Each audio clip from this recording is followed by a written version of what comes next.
Olá, seja bem-vindo ao Arene. Hoje nós vamos falar sobre...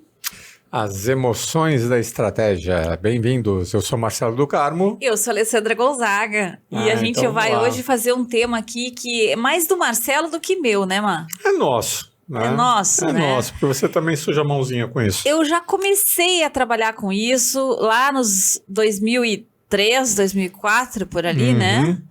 E aí eu deixei muito mais os projetos hoje para ti do que a gente fazia antigamente juntos, esses projetos. Hoje esse podcast aqui é atendendo a pedidos desse que eu vos falo aqui, né?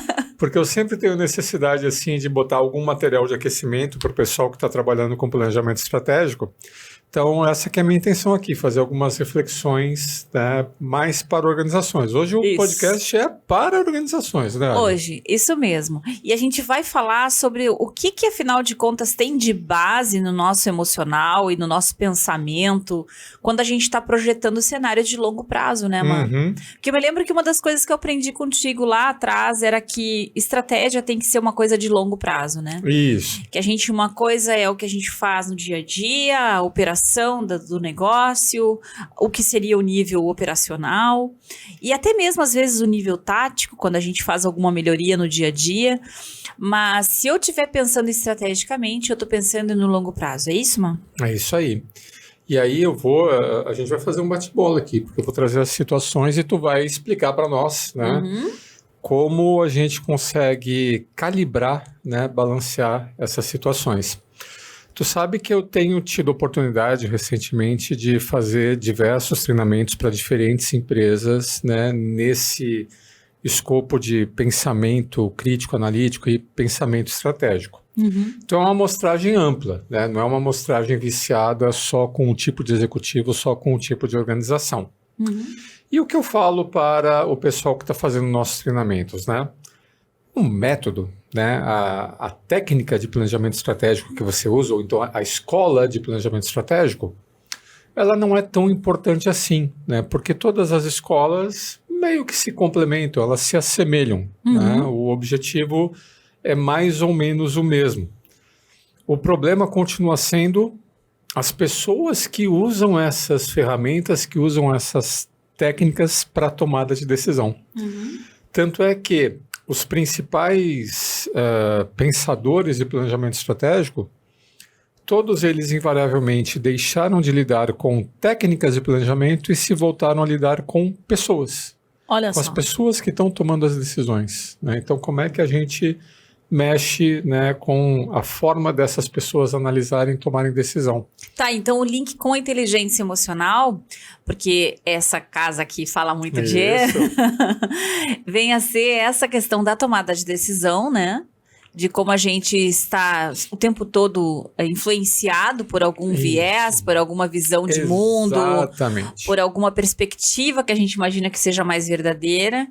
E essas visões de mundo aí, na hora em que a gente for projetar o futuro, elas vão aparecer. Elas vão se E aí, colocar. que interessante. Primeira provocação que eu quero te fazer aqui. Vamos lá.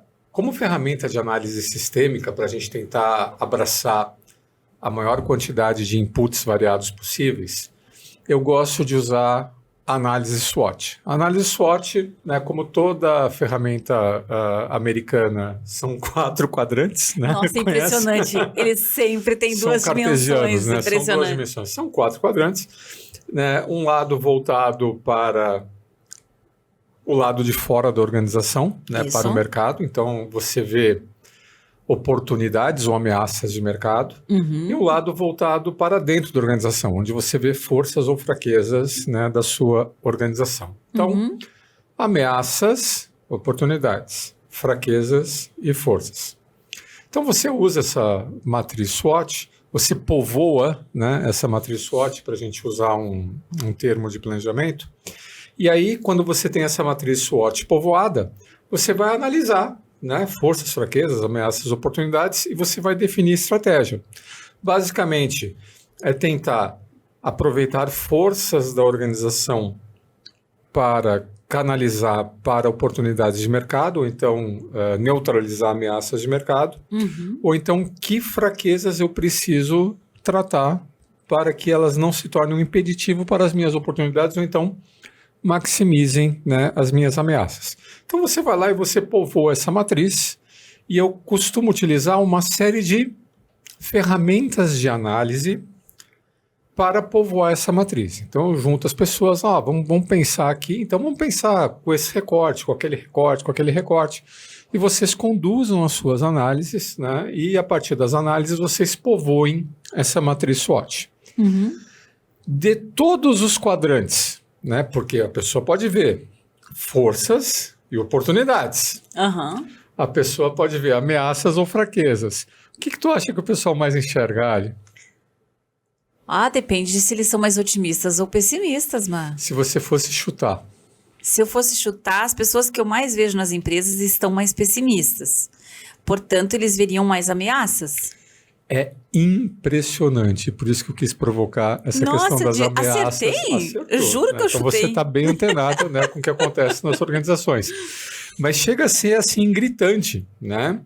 Porque as oportunidades que as pessoas geralmente colocam, né, geralmente estão associadas a projetos ou ações que já estão em andamento. Sim. Agora, quando eu olho para o futuro assim, eu vejo socorro. Eu vejo nuvens negras, assim, é impressionante o desbalanceamento, como as pessoas enxergam muito mais fraquezas, coisas que precisam ser consertadas, digamos assim, ou endereçadas, e enxergam ameaças. E isso eu acho que é um primeiro fator que eu gostaria de discutir contigo eu agora. Tenho e tu já colocou uma teoria. Aí o pessimismo, vamos ver. Eu tenho uma teoria, porque vamos lá, na minha cabeça eu já vim com o Seligman, né? O Seligman, ele é o autor do Learning Optimism, que é um dos primeiros livros lá da psicologia positiva, em que ele fala que a gente pode aprender a ter uma visão otimista. E que a gente...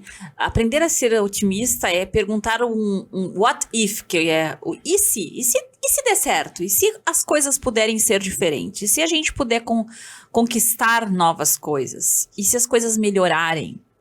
Porque a nossa mente, ela é programada, a gente fala muito isso, para o que pode dar errado. E você tem que tentar aprender a ver as coisas de um lado positivo.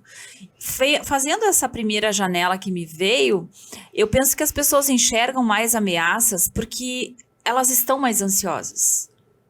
Nós estamos com mais dificuldade de fazer essa visão positiva. Se antes era difícil ser otimista, e o Seligman deve ter publicado esse livro no início de 2000 e alguma coisa, faz anos que tem esse livro de otimismo dele, imagina agora. Então a gente se treinou na pandemia, essa que é a verdade, a gente musculou todos os nossos sistemas de alerta. Se a gente já era uma espécie programada para procurar problemas, na pandemia a gente maximizou isso, né? E aí, agora que a gente está sem aquela ameaça tangível, por mais intangível que fosse o vírus, ele era tangível nas suas formas de tentativa de contenção, né? No álcool gel, na máscara e tudo mais. Então, nos pequenos rituais que a gente foi criando para ter a sensação de que a gente estava protegido. E agora, as outras ameaças que a vida sempre trouxe, desemprego, pobreza, miséria, doença, tudo sempre existiu. Mas parece que depois da pandemia, a gente está mais alerta a tudo isso.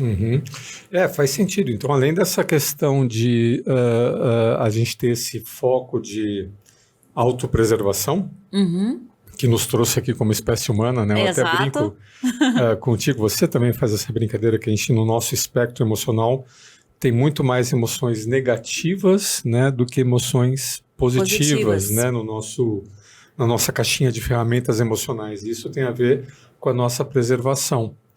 Mas aí eu lembro, né, também, e fazendo um paralelo com o planejamento pessoal, daquele primeiro treinamento que a gente fez com o Boyatzis lá atrás. Ai, como eu gostei daquilo. Como foi importante lembra daquele curso de liderança? De liderança inspiracional com o Richard Boyatzis pela Case Reserve University. E aí, o que o Boyatzis falava lá num dos capítulos lá de... você define uma visão, né, inspiradora. Aquele clichê, né, que você chegava assim para as pessoas, olha, você ganhou na loteria, dinheiro não é problema.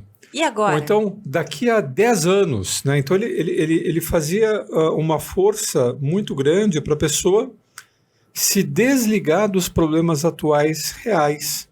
Porque se você não se desligar dos problemas atuais reais, você não vai conseguir ter uma visão inspiradora, você não vai conseguir ver as oportunidades, você vai ficar focado nas ameaças. Tá, então deixa eu só pegar esse trecho que tu acabou de dizer, porque as pessoas vão ouvir, vão ter que voltar atrás para entender, né? Então, o que o Má tá falando, gente, é que tinha um exercício para a gente tentar estabelecer uma visão de futuro.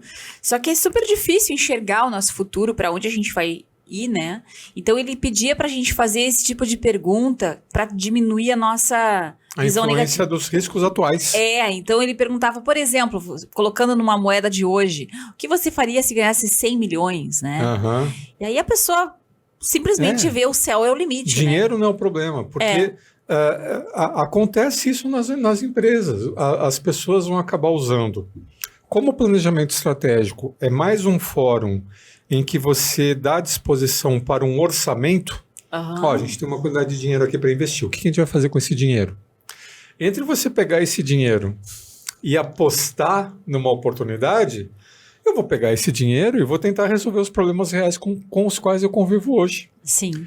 Então, a chance de você não ter essa visão inspiradora de longo prazo, você deixar de lado a oportunidade, ou você achar até ingênuo, né, da sua parte, querer apostar numa oportunidade de futuro incerta, se eu tenho aqui um problema real para resolver, dá uma sensação assim de desperdiçar recursos, né, com uma aposta, né, intangível, eu já começo a fazer... E eu vou focando no que é mais do mesmo. Só que aí, qual que é o problema?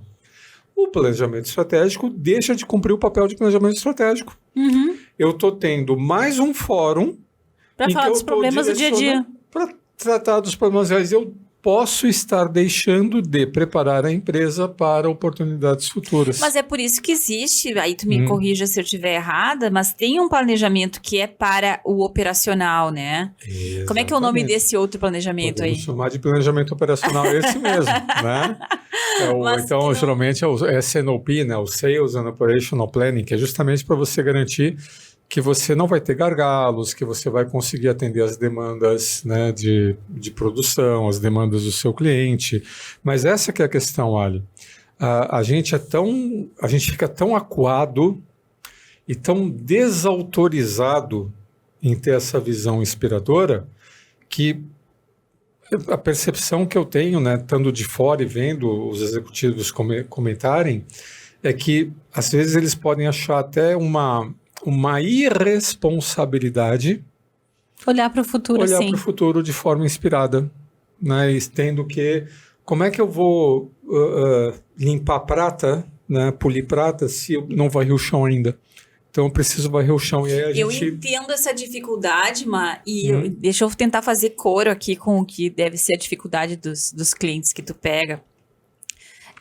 Eu fiquei pensando num paralelo para a realidade das pessoas, a nossa realidade financeira. Porque o que os gestores de investimentos aconselham a gente? Tu tem que ter 3 baldinhos, né? Tu tem que ter o baldinho das tuas despesas do mês, né? Daquilo que tu gasta no mês. Tu tem que ter um baldinho para os teus investimentos futuros, né? Investimentos que tu não vai mexer, que tu vai deixar o dinheiro trabalhar para ti. Que vai garantir a sustentabilidade futura. Que é pro teu eu futuro. Eu digo que o nosso eu futuro sempre tem uma conta cobrando do nós, Esse né? é o baldinho da estratégia. Pois é. E existiria um terceiro baldinho, que no caso dos americanos é mais forte do que o nosso, que é um baldinho de savings, né? Que é para as emergências, que é o teu fundo de caixa. Contingências, né?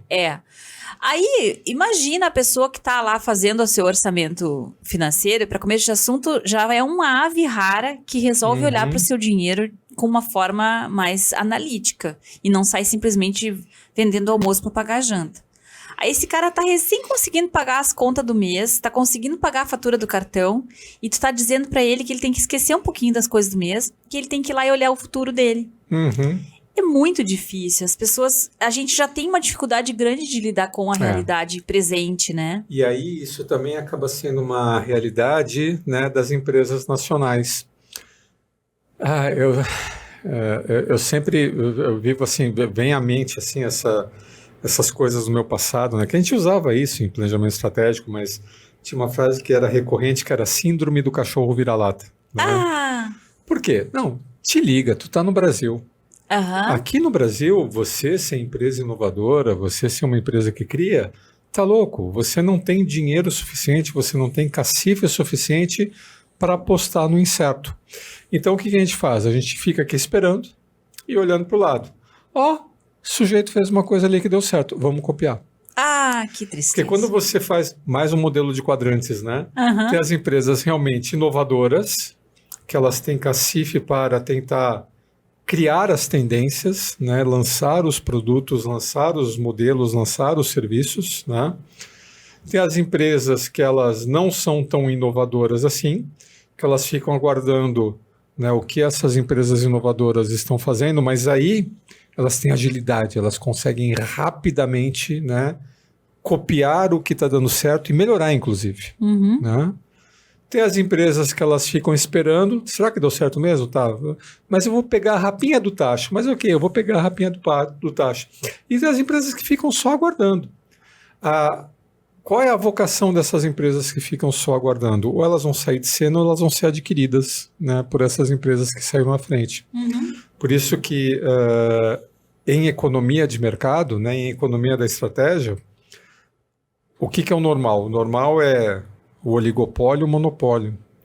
São as empresas grandes ficarem cada vez maiores e as empresas pequenas ficarem cada vez menores, saírem do mercado ou serem engolidas por essas empresas inovadoras. Essa é a ordem natural das coisas, né? Até que uma revolução apareça e toda uma nova cadeia de mercado surge em função da inovação, internet, essas disrupturas, né, que a gente vê.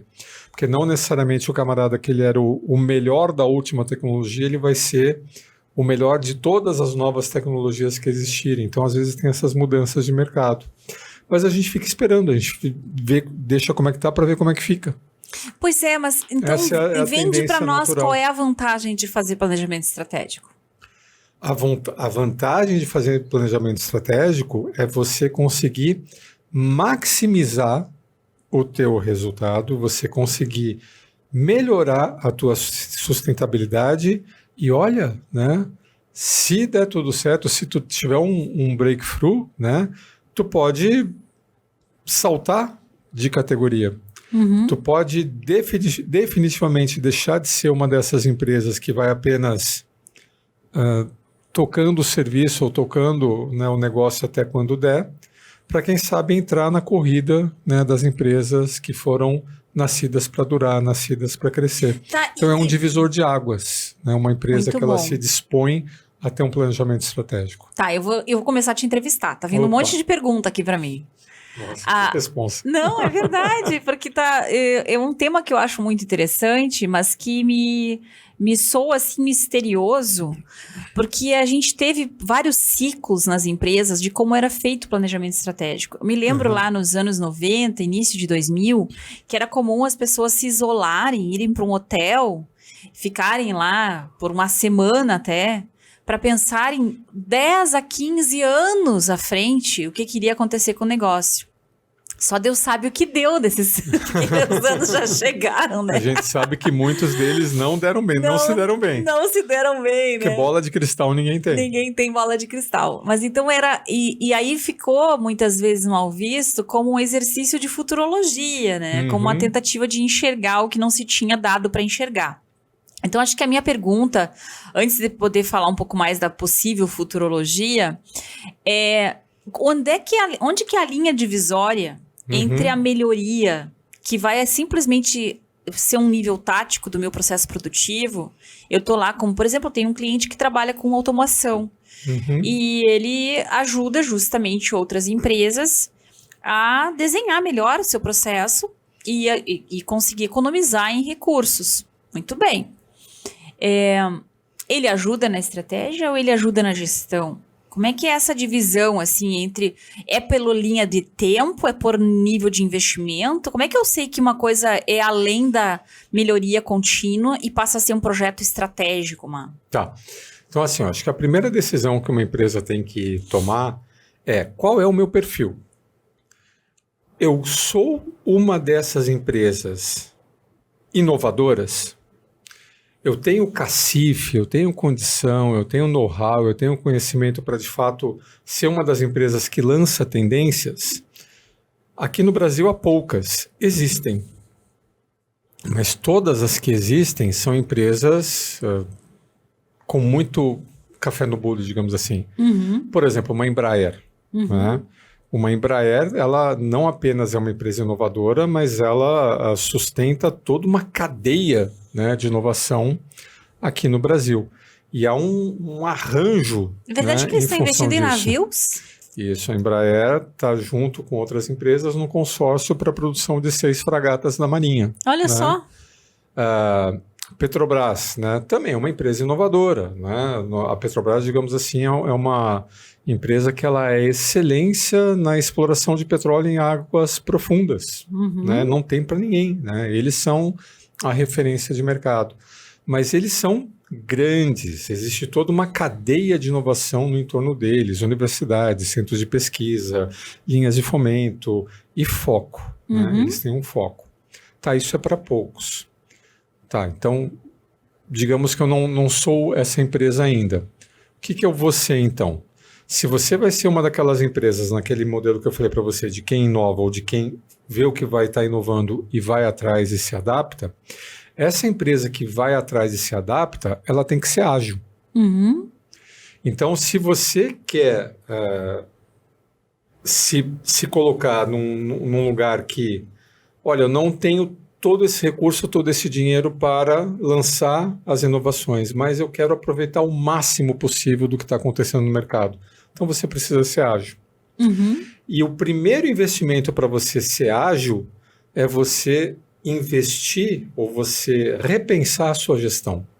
Você não consegue ser ágil, você não consegue aproveitar oportunidades se você tiver uma gestão tradicional com muitos níveis, né, de tomada de decisão, com muita centralização, com muitos departamentos, com falta de integração de processos, né, sem sistemas de informação. Então, um primeiro passo para uma empresa que ela quer ser voltada para a estratégia é ela desenvolver, né, forças e características de uma empresa voltada para a estratégia. E aí a minha primeira dica, né, é esse livro aqui, ó. Eu vi que né, estava o modelo no final de semana. Sim, o modelo Tesla, né? O que eu gosto desses livros aqui, né? Eles mostram essa... Ele é do Elon Musk mesmo? Não, ou alguém do Elon Musk que fez? Não, esse cara Valentim aqui? Isso, ele tenta interpretar o modelo de gestão, né, que o Elon Musk está lançando, né, ou implantou na Tesla. Que é uma mudança de paradigma, está associado à indústria 3.0, que era a indústria anterior, com a indústria 4.0.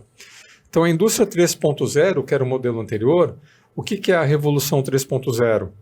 Sabe aquele pessoal que ficava nos feudos batendo cabeça? Eu até brinco, né? Você estava falando do planejamento operacional. E eu falava assim, nossa, abençoada a empresa que o pessoal vende o que foi produzido e o pessoal de suprimentos comprou suprimentos para sustentar a produção do que vai ser vendido. Nossa. Olha, esse povo se conversa, né? Nossa. Que é o tal do ERP, né? Do Enterprise Resource Planning. O que é mais comum? O cara vendeu o que não está sendo produzido, o cara está produzindo o que não está sendo vendido e faltou matéria-prima e o estoque está lotado, e aí vem etc. nós fazer curso de gestão de conflitos para esses caras poderem se falar.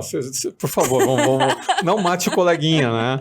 Então, tem muita empresa que ainda está no 3.0. Uma empresa 3.0 é muito difícil ela ser uma empresa voltada para a estratégia. Ela está tendo problemas demais operacionais para resolver, para sobrar tempo de tentar sonhar, né, com inovações ou com lançamentos de novos produtos, novos mercados, novos serviços. Sabe, eu vou tentar equilibrar mais pratinhos e os meus pratinhos estão quebrando agora. Então é muito difícil uma empresa que ela não está ajustada, ela querer alçar voos estratégicos. Vai arrumar a casa primeiro, né? Vai tomar conta da tua casa primeiro. Então, são reflexões assim que ele faz. Tá, então tu tá me dizendo uma coisa que me faz refletir o seguinte. Muitas vezes as empresas chamam, vamos fazer o planejamento estratégico, e na verdade elas estão pensando o que elas vão fazer naquele ano de mais importante. elas estão organizando a casa, dos investimentos que vão ser feitos, quais são os buracos que vão ser tapados, quais são as áreas que vão ser de alguma maneira melhoradas, mas não é planejamento estratégico. Não é planejamento estratégico ainda, né? Entendi. É muito comum a gente ser chamado para cuidar de planejamento estratégico e você vê que está sendo disputado um cabo de guerra. Sim. Né? Cada Cobertor negócio, curto. né, puxando para um lado e a corda vai roer. Né? As pessoas elas ainda confundem estratégia com o que é importante. Não, isso é estratégico. Isso. Né? Estratégico, isso é prioritário, mas não é estratégia. Né? O planejamento estratégico, ele envolve justamente você olhar para frente. Tem um conceito de horizonte de planejamento envolvido. Então, por exemplo, para falar aqui do modelo automotivo. Da Tesla. Uma indústria automotiva, né? Para você lançar um automóvel novo, quanto tempo demora? Entre você fazer as pesquisas de mercado, definir o conceito, fazer os desenhos do projeto, desenvolver as partes e peças, né, nas cadeias de fornecimento. Você lançar um automóvel novo quer dizer que você vai construir uma fábrica nova para produzir aquele automóvel. Então é uma coisa de 3 anos e meio a 5 anos, dependendo do país, dependendo das regulações existentes, de todas as licenças, todos os ensaios que você tem que fazer. Ou seja, você tem que, hoje, tomar a decisão do veículo que você vai lançar daqui a 5 anos. Claro. Porque demora tudo isso, né, entre você ter tido a ideia... Tem muitos processos produtivos que são assim. Exatamente. A gente tem clientes na área química, na área farmacêutica também, mesma coisa. Então, esse lead time, mesma coisa, por exemplo, a área farmacêutica, né? Você tem todo um conjunto de regras, de passos, de 13 etapas, né? Até você conseguir a licença final de comercialização de um produto. A gente acompanha isso nas vacinas agora, né, na pandemia. Claro, sim. Você tem que fazer testes, verificar o resultado desses testes, acompanhar efeitos colaterais. Até muitas das medidas de segurança foram atropeladas, né, nesse processo de Covid. Tanto é que tem muita coisa estourando agora. Mas eu preciso tomar uma decisão hoje em relação a uma posição futura. Então, esse é o horizonte de planejamento. Sim. Quanto tempo demora para você implantar essa tua ideia? Quanto tempo para frente você deveria estar olhando.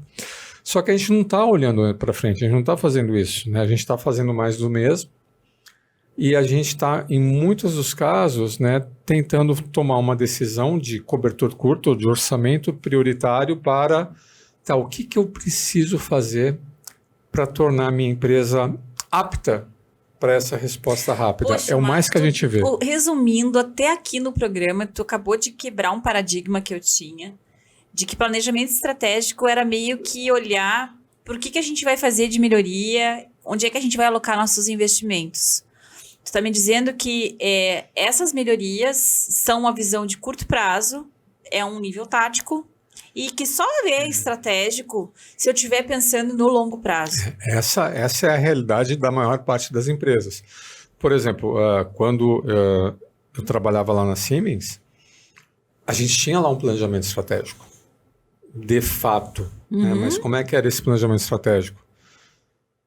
Havia lá os 220 negócios, a gente tinha que fazer assim uma folha resumo, uma espécie de one page, chamava Stack Brief, né? Que era um resumo, né, das ações estratégicas, que basicamente perguntavam para cada dono de negócio: escuta, você é o líder desse mercado? Sou. Ah, que legal. E aí, como é que você vai manter a liderança? Não sou o líder. Você é o segundo, então? Não sou. Você não é nem o primeiro, nem o segundo do mercado? Não sou. Por que esse paradigma de ser o primeiro ou ser o segundo? Você tem recursos para se manter na frente, né, fazendo pesquisa, desenvolvimento, lançando novos produtos, se colocando sempre à frente da concorrência, capturando o maior valor do mercado. Você não é o primeiro nem o segundo? Não sou. Você tem algum pulo do gato aí, alguma carta na manga, né, que você pode usar para se tornar o primeiro ou segundo do mercado nos próximos 3 anos? Ah, tenho, me mostra, deixa eu ver. Não tem, fecha. Nossa. Fecha o negócio. Vende, desinveste. Que nesse caso havia uma visão de negócio, como muitas grandes corporações tinham, né?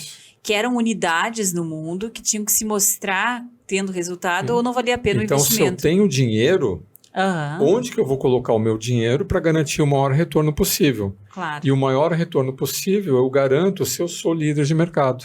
Porque se eu sou líder de mercado, eu lanço a tendência, eu tenho poder de barganha, eu consigo me manter à frente em tecnologia, em atender necessidades do cliente, etc, etc, etc. Não é, tira o dinheiro daqui. Nossa. Simples assim. Isso é uma visão estratégica, maximizar o retorno Tá, mas para o essa é acionista. uma das de uma época que valia a pena que ter ainda isso. existe em grandes corporações, é assim que se faz. Em que negócios que eu invisto, que negócios que eu desinvisto. Muito bem. Né? E esse monte de livro aqui, Marco? Onde é que a gente pode agora... Então, Eu ia primeiro, te perguntar oi. uma coisa de base, que é a seguinte. De novo, voltando para inteligência emocional. Porque tu começa a voar nas grandes corporações, no mundo lá dos negócios, e a gente tem que voltar para o ser humano e para o seu mundo emocional. Uhum. Qual é a predisposição emocional ideal para você conseguir enxergar o longo prazo? Já que o longo prazo é o grande divisor de águas aqui para um raciocínio estratégico. Tá. Então, o longo prazo, ele tem muita incerteza associado a esse longo prazo. Muito bem. E a gente acaba sendo guiado, né, por essas incertezas, a gente acaba sendo guiado ou driveado, por essas incertezas e inseguranças. E quando a gente está incerto, quando a gente está inseguro, o que a gente tenta fazer? A gente tenta fazer mais do mesmo. Uhum. É bem aquela coisa do time que está ganhando, a gente não mexe, vamos deixar como é que está para ver como é que fica. Só que aí tem o paradigma que vale a pena você ler aqui o modelo Tesla, não por ser esse o modelo, mas ele explora isso. O contexto muda. Uhum. Se o contexto muda, você não vai conseguir os mesmos resultados fazendo as coisas da mesma forma que você sempre fez. Uhum. Então, a primeira coisa é você ter essa consciência, esse awareness, né, de que a decisão que você está tomando, ela está sendo driveada por um viés, por uma heurística, né, por uma falácia de pensamento. Desde a época do VUCA lá, do Tuna, E o pessoal do nunca pós-guerra foi Vietnã já faziam isso. Mas o ser humano já continua sabiam sendo que mesmo. tinha que lidar com isso com certeza. Isso. E aí se dá conta, né, dessas falhas de julgamento e de como o medo driveia isso. Uhum. Se você pegar todos os economistas comportamentais, Kahneman, Schiller, né, Thaler, todos eles falam da importância ou da influência do medo nessa tomada de decisão estratégica. E esse medo leva a um fenômeno que em administração a gente chama de entrincheiramento da direção. Deixa eu ficar aqui. Bem quietinho, olhando para cima. E eu não vou sair da trincheira, eu não vou sair da minha zona de conforto. Então eu vou ficar fazendo mais do mesmo. E se eu vejo que não vai conseguir, o que eu posso tentar fazer? Eu posso tentar dar alguma cartada que melhore um resultado no curto prazo, mas no longo prazo eu não vou estar aqui. Né? E aí eu saio e vou para uma outra organização. Então tem todo esse movimento de executivos que chegam numa empresa tentando revolucionar, até entregam alguns resultados no curto prazo, mas próximo. Mas aí eu trago um outro fator que dá para enxergar no mercado. Que como o mundo das decisões estratégicas, ele envolve essas incertezas, é preciso vencer a barreira do medo e eu até vou dizer a barreira do desânimo. Porque muitas vezes a gente projeta um nível de crescimento que não consegue ser alcançado. Então aquilo que eu planejei ano passado, nesse ano eu vou ter que encarar. Cheguei ou não cheguei? Deu ou não deu certo? Consegui fazer um bom planejamento ano passado ou não consegui? Então, eu penso que tem uma variável aí que também temos que colocar, que é o temperamento, que seria o fator de personalidade ligado à emoção, do principal executivo da empresa. Olha eu botando o CEO na cadeira quente aqui. Por favor. Mas se fala muito, inclusive, de como o mercado mudou dos CEOs dos últimos 30 anos, os ganhos estratosféricos dos CEOs, que eu sei que tem uma tendência pelos próprios tamanhos também das empresas, que cresceram muito, os ativos das empresas cresceram muito. Há mais dinheiro circulando no mundo, né? E mais concentração de dinheiro também circulando. Mas eu acho que tem um fator aí que é essa espinha dorsal, desse cara, para aguentar essa pressão. E eu me lembrei do livro do Ketrevi, O Caráter e a Liderança, que eu adoro aquele livro dele, em que ele fala da presença dos hipomaníacos. Hipomania é um estado emocional em que a pessoa está sempre perto de ficar maníaca, não chega a ficar. O maníaco, ele tá pronto pra... É o cara que pula de bungee jump, é o cara que hoje foi pra águas profundas, mas lembrei dos caras do submarino aqui, fecha parênteses. A imagem mental que me veio. Aquilo ali era mania total, né? Então, a pessoa acha que nada de errado vai acontecer com ela, ela desliga o botão de risco e ela tem uma energia para ação gigantesca. Então, essa hipomania é extremamente atraente no mundo dos negócios, porque a pessoa parece muito confiante. Isso. E quem parece muito confiante, por vezes, também parece confiável, né? Tá, nossa, mas aí o que acontece? Olha o primeiro que acontece do dia.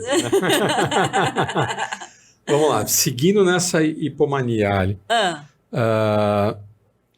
Essa visão narcísica, ou de super-herói, ou de super-empreendedor, ela é muito comum. Tá, e narcisismo aí pode ser mais um elemento, né? Mais um elemento. Não então, tem tempero ainda. Uma coisa que eu sempre trago de exemplo foi uma pesquisa que o pessoal da Bovespa fez um tempo atrás aqui no Rio Grande do Sul.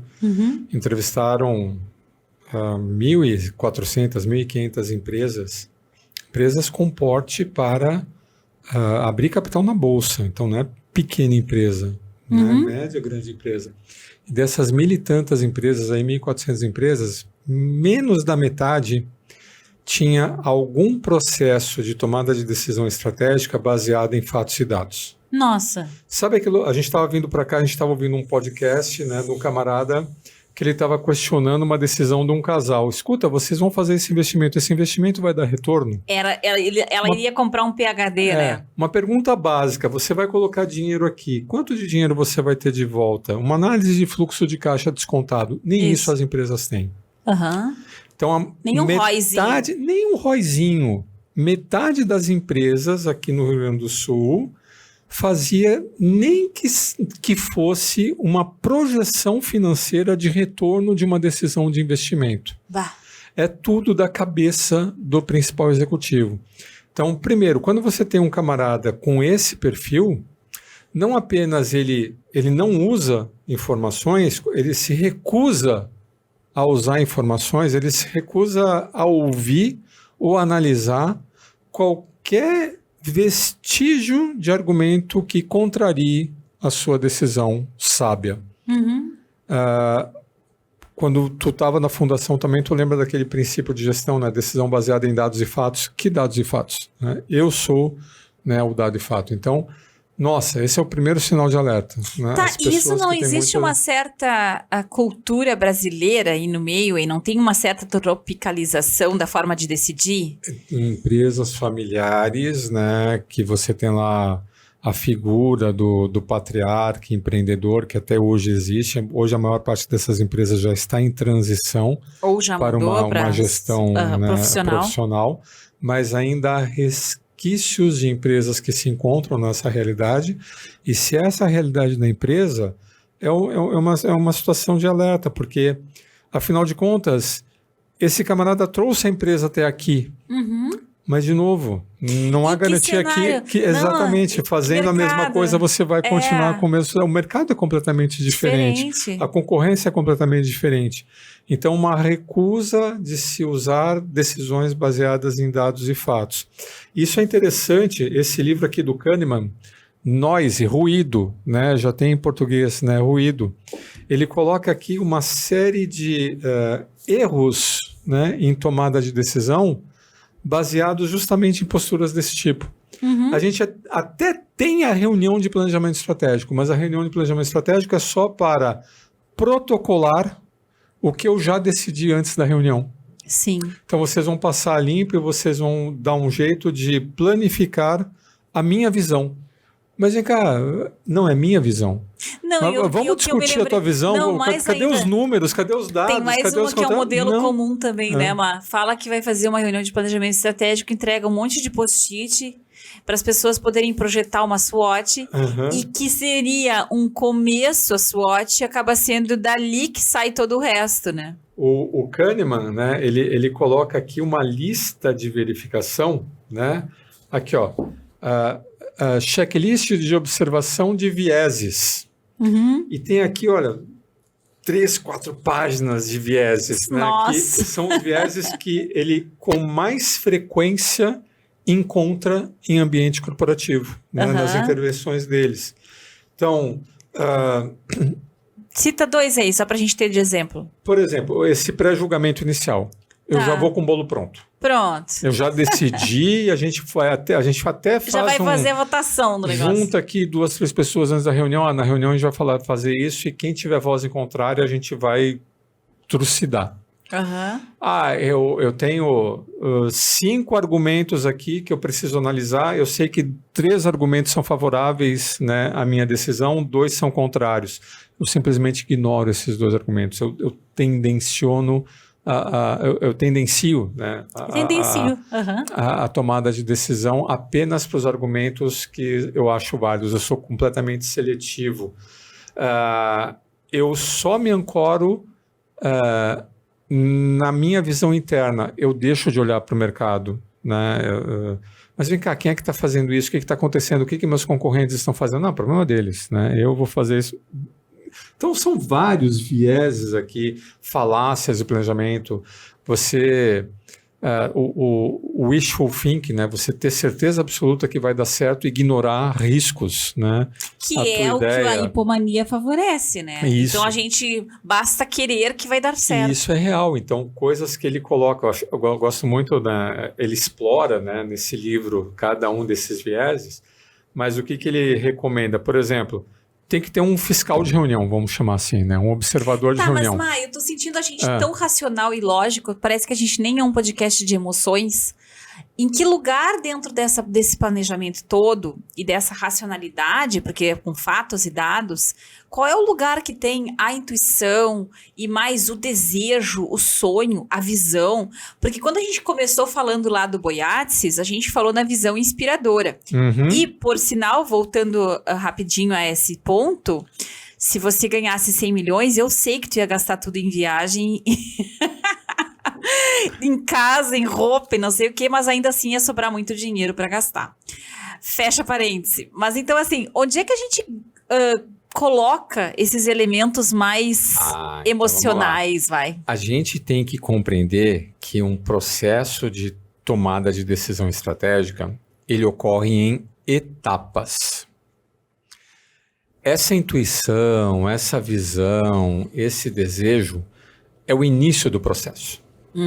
E é por isso que a SWOT está lá no começo também. É por isso que a SWOT está lá no começo. Então, o primeiro processo é um processo mais sistêmico, onde você abraça ideias sem criticá-las. Então, você começa sonhando alto. Sim. Você não mata os sonhos no começo. Só que uma coisa é visão, outra coisa é ilusão, outra coisa é alucinação, né? Se você não deve começar, né, matando esses sonhos, isso é o mais importante, você ter essa cabeça aberta para o futuro, né, para as oportunidades. Eu comecei aqui a nossa conversa falando que a gente tem a tendência de só ver o curto prazo, né? Não, vamos começar ali vendo o longo prazo. Só que, num processo de planejamento estratégico, você começa com uma abordagem sistêmica, você parte para um processo analítico. O que é o processo analítico? Você pega esse sistema todo e quebra em partes. Porque você ter uma mudança estratégica, por exemplo, nós somos uma empresa de treinamento voltado à inteligência emocional. Vamos fazer treinamento em outro escopo? Que legal, já que a gente tem treinamento, a gente tem os clientes, a gente poderia lançar um novo produto no mercado que a gente já conhece. Por que não? Tá, vamos entender melhor isso. Quais seriam as implicações? Que produtos seriam esses? Teríamos parcerias? Não teríamos? Então, você quebra aquele sistema em partes e peças. E você faz uma análise profunda nessas partes e peças. Quando você faz uma análise profunda dessas partes e peças, o que é normal? Algumas coisas são positivas, outras coisas são negativas. Sempre que você vai tomar uma iniciativa de fazer uma coisa diferente, não vai ter assim uma situação que todas as luzes são verdes ou todas as luzes são vermelhas. Haverá vieses. E a análise crítica que levanta essas luzinhas. Aqui está tudo bem, aqui não está tudo bem. Como é que o processo continua? Com o pensamento crítico. Então, começou com o sistêmico, para cima, para o futuro, aberto, etc. Vai para o analítico. Vamos entender melhor isso daqui. Tá, agora vamos para o crítico. No crítico vai, não vai. E para esse pensamento crítico, se Mas eu tem for... alguém que sobrevive para chegar no crítico, Tem mano? que sobreviver. Eu tô imaginando que metade do sonho já morreu no caminho. Então, mas é que tá. Até dizem que a gente foi abençoado com esse processo de pensar e tomar decisões e projetar. O homem, no caso, o ser humano. Né?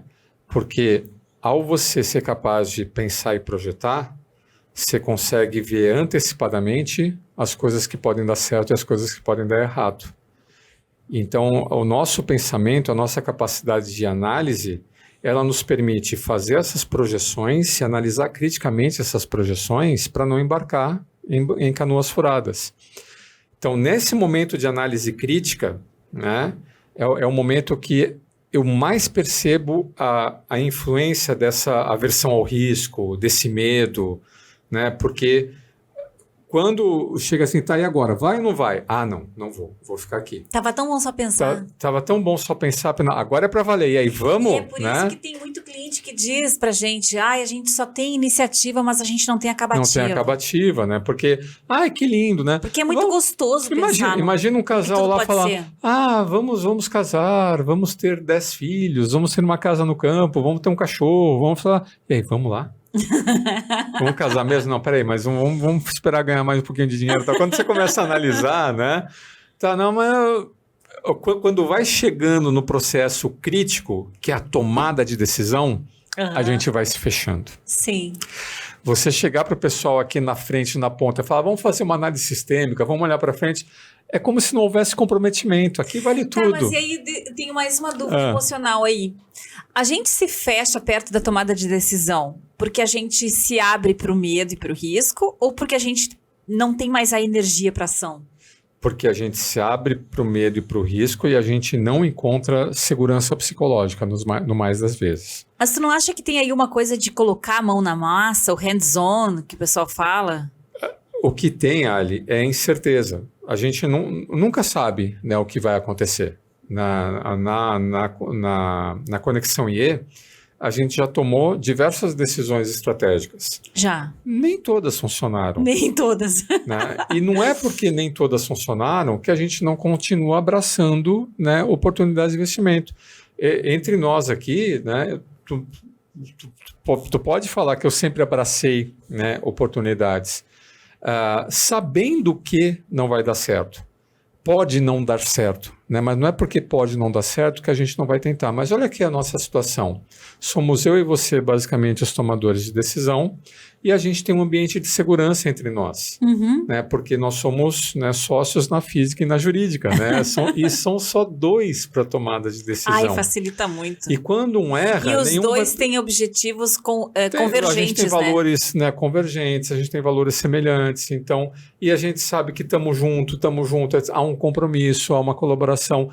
Vai para um ambiente de organização em que há divergência de valores, há diferenças de expectativas, não há essa segurança psicológica. Eu começo a ficar preocupado com a empresa, mas eu também fico preocupado com a minha carreira. Eu não quero ter a pecha de ser o camarada que foi o responsável por tomar uma decisão que causou um prejuízo enorme para a empresa. Então, quando vai chegando na hora, tá, e aí, vamos? Que medo. Né? Aí Espera mais um pouquinho. Então, o que eu preciso? Eu preciso ter essa... E é por isso que volta o cara da hipomania.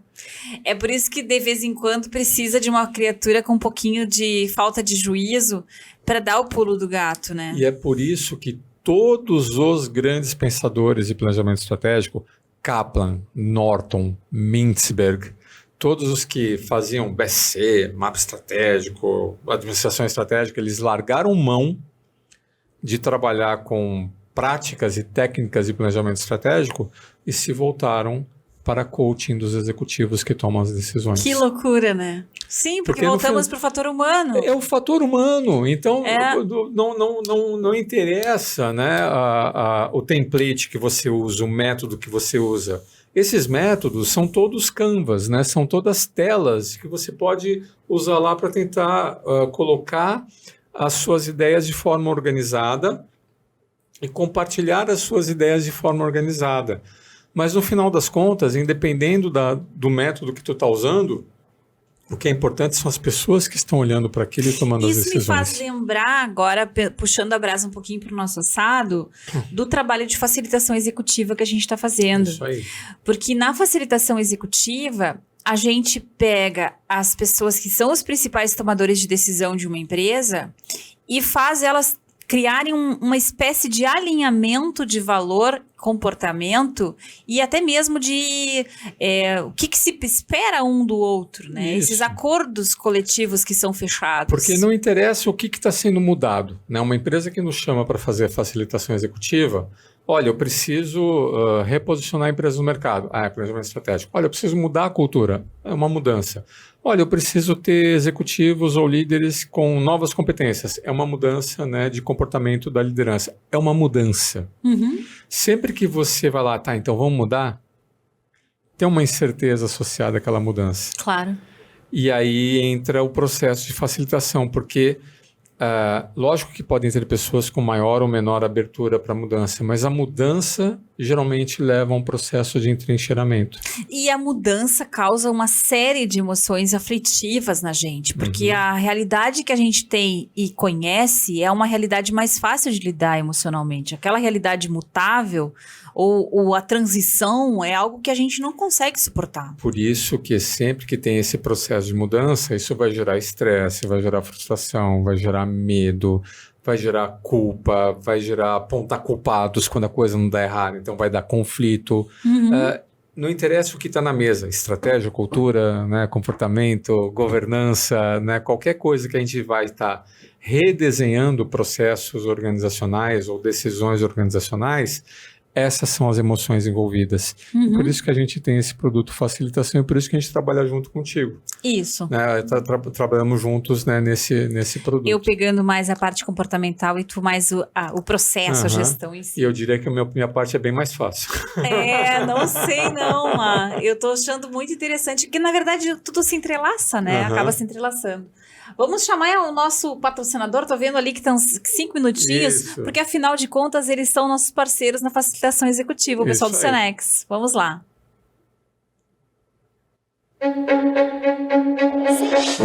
Nascemos há mais de 3 décadas com um ideal e ele nunca foi tão verdadeiro e atual. Aprender a aprender, desaprender e reaprender com excelência. Nossa excelência é sobre despertar e viver máximos potenciais. O comportamento está sempre no centro de tudo que foi feito ou deixado de fazer. Resultados são consequências disso. Ser constante, assumir protagonismo e se manter relevante. E o sentimento é que estamos sempre só começando. Muito bem. Muito bom. Interessante, né? A gente nunca teve tantos projetos de facilitação executiva em paralelo assim, né? Isso, nossa, impressionante.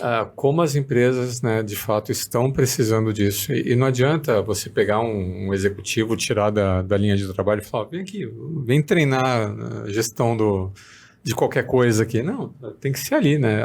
Em torno da situação real de mudança, né, que representa um desafio para esse executivo. Então, só para terminar minhas recomendações aqui, eu recomendo o Ruído, né, do Kahneman. Aqui tem esse checklist, ele tem aqui vários métodos que ele recomenda de tomada de decisão nas organizações. É muito interessante. Então, se você se envolve com decisões complexas, esse é o livro. Esse é o cara. E aqui, toda essa coisa que a gente comentou, né, dessas etapas do pensamento sistêmico, analítico e crítico, eu recomendo esse livro aqui do Steven Pinker, né, que é Racionalidade. Então, como que a gente acessa, né, esse lado racional e foge, né, das falácias, dos vieses, né, dos medos, né, num processo de tomada de decisão. Não que a gente consiga ser 100% racional, gente. Isso não vai rolar, não existe racionalidade pura. Não vai rolar. Mas a gente precisa colocar um pezinho, né, nessas formas de pensar. Aquela forma de tomar decisão 100% intuitiva, né, do gestor lá que não usa nenhum fluxo de caixa descontado, né, eu acho que isso está acabando, né, acabando, né? E eu vou mais longe, eu acho que também está acabando aquela ideia de que eu posso ser racional bastando eu querer. Eu só consigo ser racional se o meu mundo emocional está equilibrado. Eu só consigo pensar criticamente e analiticamente se eu estou bem. É das nossas faculdades mentais superiores isso. Está na nossa concepção de cérebro aqui, novo cérebro, essa capacidade, novo cérebro neocórtex, pensando, né?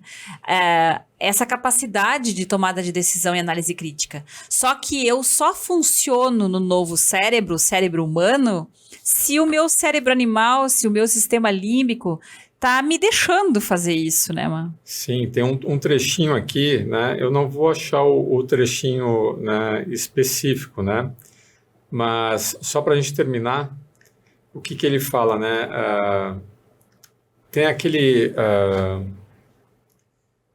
ditado que fala que a razão é escrava da paixão.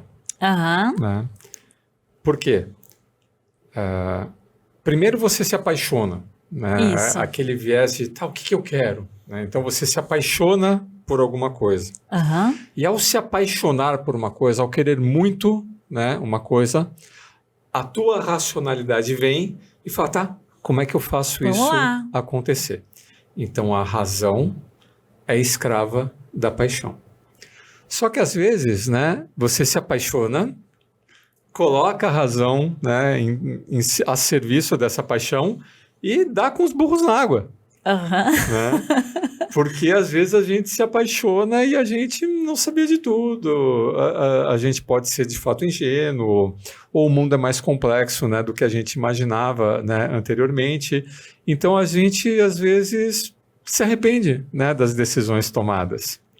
Isso não quer dizer que a gente não vai se apaixonar de novo.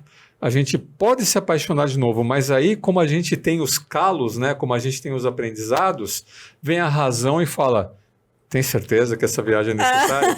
Lembra como foi da última vez? No ciclo de aprendizado, né, a paixão é escrava da razão. Então, quando a paixão, né, ela é escrava da razão, quer dizer que, ok, somos apaixonados, mas a gente aprende com nossos próprios erros. Legal. Então é um ciclo, né? Então, daí eu posso contar o meu livro aqui no finzinho. A razão ou a paixão, né? A razão, né, ela acaba regulando a paixão, mas a paixão, né, ela impulsiona a razão. Então não tem... Ninguém é escravo de ninguém. As duas... É como o yin e o yang. Elas precisam se alternar, né, Mar? Elas precisam se alternar. Isso me faz lembrar, só para a gente ir já encerrando, que a gente precisa ter uma psicologia de aprendizado, de que as coisas podem ser diferentes. E aprender com as nossas experiências, né? Isso tem a ver também com o ciclo de planejamento estratégico. Porque eu vou aprender com o ciclo anterior, quando eu for projetar o ciclo desse ano ou do ano que vem. Eu tenho que considerar o meu aprendizado no processo. E daí esse livro aqui, ele é antiguinho, ele não é dos novos, mas ele traz essa filosofia que eu acho bem legal, que é o Mindset, da Carol Dweck. A psicologia do sucesso, que é para você olhar e ter esse mindset de crescimento e não de coisas fixas que não saem do lugar. Que é o aprendizado, né? Senão você vira o disco riscado, né? Camarada que... Aí a gente até brinca, né? Da síndrome de Gabriela, né? Que eu nasci assim, você sempre assim, né? Vou viver assim, vou morrer assim, né? E não consegue mudar. Muito bem. Por isso que a racionalidade ela é uma parte importante nesse processo de aprendizado. Muito bom. Gostei desse programa de estratégia, Mar. Muito bem. É isso aí. As emoções da mudança, as emoções da estratégia. É isso aí. Obrigada pela audiência. Mandem comentários, dicas, insights e até o próximo Arenier. É isso aí. Obrigado.